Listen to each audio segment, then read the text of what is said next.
I'm Vicki Maguire. I am Deputy Executive Creative Director of Grey London. I am also proprietor and chief taster and Saturday girl at Suck and Chew, purveyors of sweets and treats to the East End and to Buddy McCoo, which is good. Plan A for me was fashion design. I went to college. Ever since I was a little kid, I wanted to be a fashion designer. I went to college and found out I couldn't draw, which was a bit of 4 years in Newcastle Poly, that's dating me. Anyway, I left Newcastle to be a fashion designer and failed miserably. Not just once, but a few times. I got the sack from Next, I got the sack from French Connection, I got the sack from Nicole Flori, I got the sack from Ghost, I got the sack from Will Smith, I got the sack from Westwood. Anybody that remembers the kind of horror talks that I gave last year, I was cutting pins in a dress at Vivienne Westwood because that's the only thing she'd let me do. And I used to wear bright red lipstick, and there was a little bit of thread on a wedding dress. That's a wedding dress. Yeah. So I go in for the bite because I can't be asked to go and reach for a pair of scissors, and then a big massive kiss all over his body. So I'm ripping it because this is like kind of like, I don't know, £80 a metre or whatever. And I think I'll be fine. It'll be fine. I'll just steam it out. So I steamed it out, and the whole thing just went. So Viv came down. It's just like, this isn't for you, babe. So I'm like, okay. Will Smith, exactly the same. So I failed a lot. And I love the fail word because it's a bit like, it's like sport, and it's the only sport I do. The more you fail, the better you get at it, right? And the better you get at it, the more you realise you can't fail. Yeah, it seriously is the F word. I mean, it's, you can fuck up, you can lose your job, you can kind of like, but they never fails because you always come out of it with something else. You know, it's a massive, massive learning curves. Somebody else's fault. There's all these different reasons, but never use the F word. Or I failed at doing that. Anyway, that was plan A, and I've never had a plan B, right? And I don't believe in plan Bs. I'm not landed gentry. I haven't got a double-barreled, kind of like house to kind of fall back on. My parents run a store in Leicester Market selling second-hand crap. So I haven't, I've never had the nest egg. So plan A is all it is. And if you've got a plan B, there's a little bit in you that always says, oh, it's okay, I'm having a really hard time, it's okay, I can always go and do that. Oh, it's no. Plan A all the way, spank it until you know it is either right for you or not right for you. And then as soon as it's not right for you, find another plan A. Right? So I'm sitting here with Ted Baker, practically going to get fired.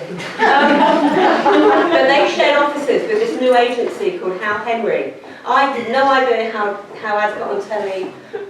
We didn't know any of this stuff. I just saw all these cool guys, and I can't believe I said that because Bonnie Weedy now looks like Kenny Rogers. These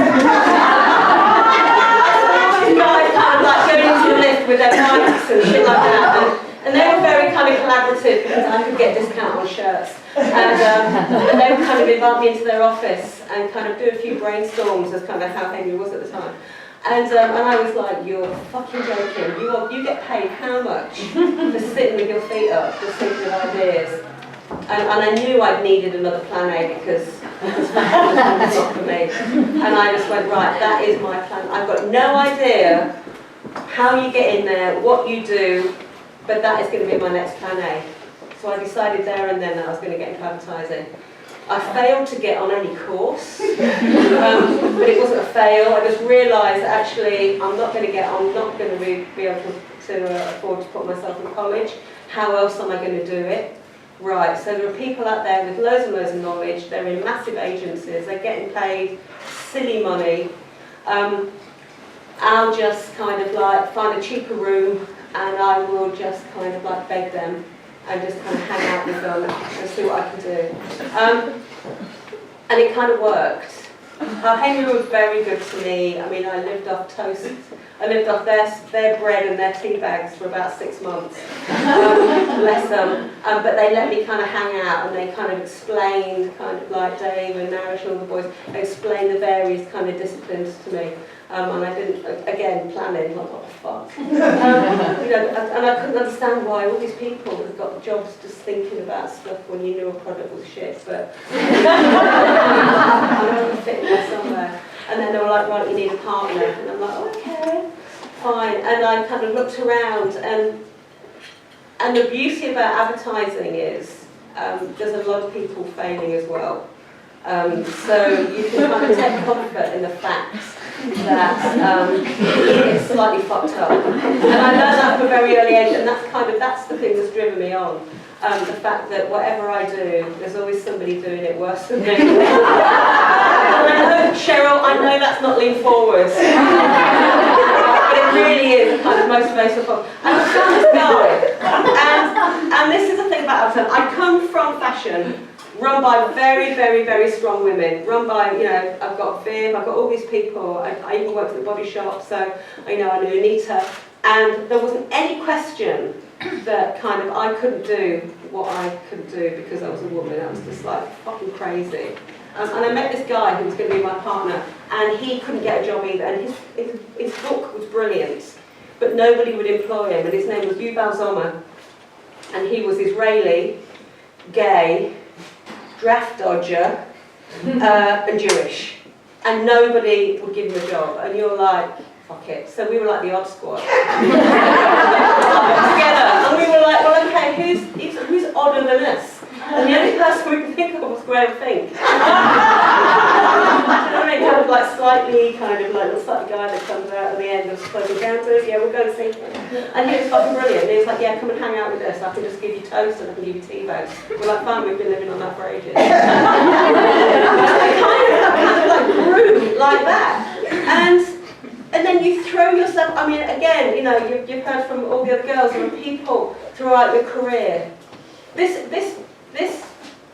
industry has got some of the most generous, talented, selfless people in it who will give you their time and their talent to help you get where you wanted to get.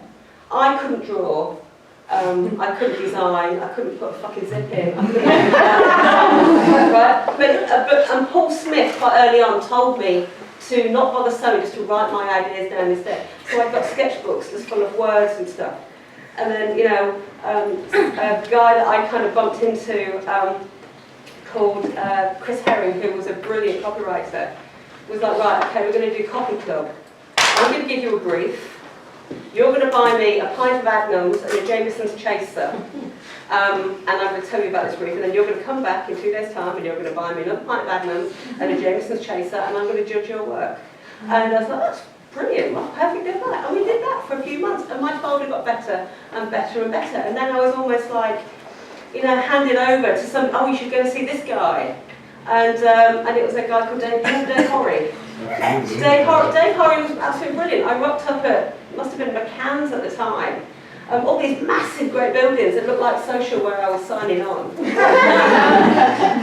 And he was like, yeah, come and hang out with me, I've got gout. Like that was there.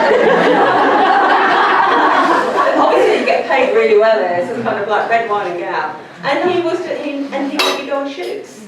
And he kind of like, and then I was kind of mentored as I went, and I started to get a little bit of money, and I started to get paid, and he's given me his D&AD collection from 1967 up to like 2002. And I would sit at home and I would go through these books and I would find out all these things, and I started to grow and I started to develop, and then I got kind of like, I started making myself sound like some kind of sex trafficker. I got down on somebody else.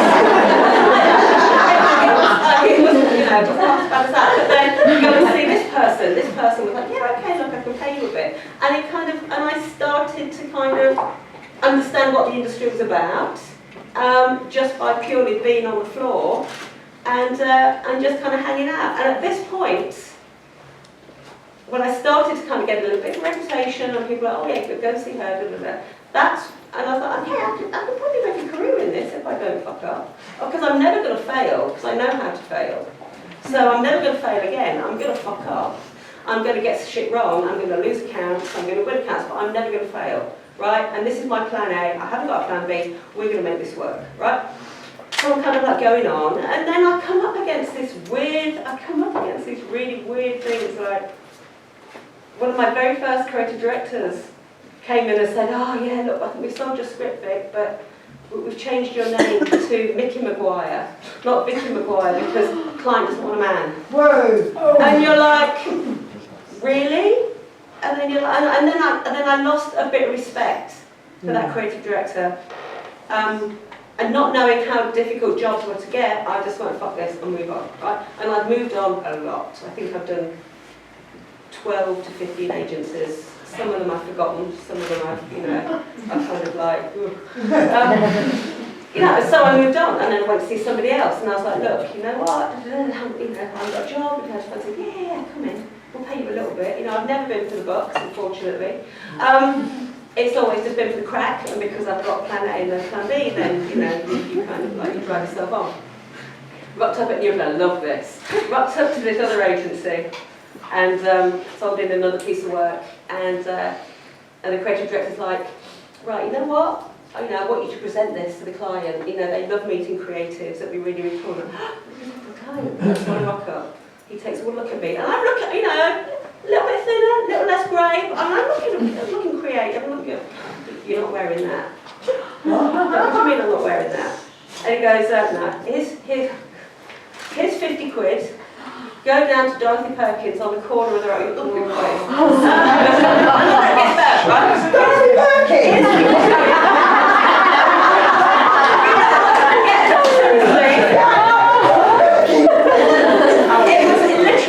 It was fucking hilarious. So I'm walking off and I'm thinking, is this what happens?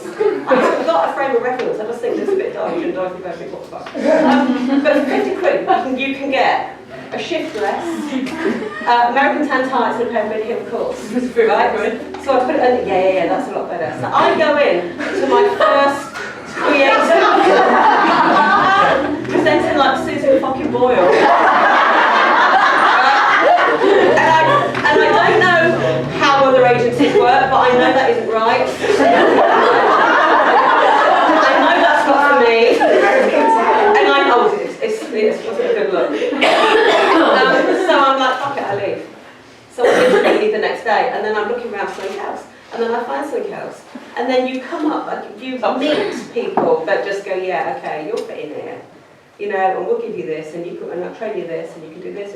And you start to kind of build up this kind of like, these skills where people, when they are on their game, when they are in agencies that have a culture that is built around the people that are already there. They haven't just sprayed a manifesto on a wall and gone, oh, this is what we're about, but actually this isn't what we're really about. And you work your way through those agencies, and they are absolutely, and they're brilliant. And you meet fabulous people along the way. Caroline, Michael Russo, Kim, Tony, all of these people, some of the most inspirational people that have helped me, whether it be with writing or presenting or anything like that, and they are absolutely brilliant, and I've learned so much from them. I've also learned from every self-serving arsehole that I've worked with as well, and there's a lot of them, and they've got a lot to teach you, right? Literally, of how not to do it. I have, as I say, I've had my name changed on scripts. I've got a loyalty card from Dorothy Perkins. And you build up this bank of experiences, and you see how not to do something, and their fails fail you, and it shouldn't be the case. So you take those experiences and you mentally file them away, and you go, right, I will never be that creative who has got 6 or 7 teams lining up outside of their office while you're in the ivy talking about the good old days. Right, that's not me. I will never put a tick and a cross on a script, the night before, and just leave it on somebody's desk without giving proper feedback. That isn't me. I will never be sitting on a plane for so long that I'm so removed from the work that the only time I ever see it will be when it's on the telly. That isn't me, right? And you start to kind of move around the industry finding these people and finding these places where you do feel like you fit in. Now, they may not be the coolest agencies. You know, they may not be the one that campaign's talking about, but you are genuinely sitting with nice people and you're having a good time. Which is why, you know, I was going to call this talk, this was either going to be my kind of, you know, my resume of failure or my 19-year meteoric rise. Because I stayed in some places that I just genuinely loved. And they haven't been the trendiest, and they haven't been the ones, but then I've gone to places that I was like, yeah, you're all hype, you know, a couple of weeks at Wide or whatever. You know, I stayed there for like 4.5 years because they genuinely talk the talk. And I think that that's really important. I'm going to see if I can focus here a bit now. No, actually, do you know what? I think that's about it. I think it's learn from your fails and learn from others, especially the arseholes, because there is a lot of them still in this industry. But believe it or not, they do have a lot to teach you of how not to do it. And then just move up at your pace when you feel ready. But look around. I will never be a Kim, I will never be a Tony, but I will never be some of the people that I've worked with who are shit. Right? So my thing is always, there was somebody's offered me a job like this, who will go, now come on, I want you to CD. No, I don't want to be a CD. Go, really? Okay, well if you don't, then, you know, so who else is going to do it? And you think, oh shit, all the people that you could bring in, no, fuck it, I'll do it. And then like, right, I want you to be deputy CD. Oh, no. Well, you know, look around the industry, okay, who can you bring in? Oh fuck, okay, I'll do it. Because I will never, you know, and I know this is like the self-appreciating thing, I may never be a Kim or Tony, but I will certainly not be some of the arseholes that I've worked with. Because there's another thing in this industry as well. Just because you've won awards doesn't mean you're going to be a good creative director. You know, people skills, you know, and I've worked with a lot of people with a lot of pencils on a lot of shelves that you just think you haven't got a fucking clue. But I can counterbalance that because, you know, I'll try and I'll move up. And I may not be the best creative director, I may not be the best deputy ECD. I'm going to give it a bloody good try because I can't fail. Does that make sense? Yeah.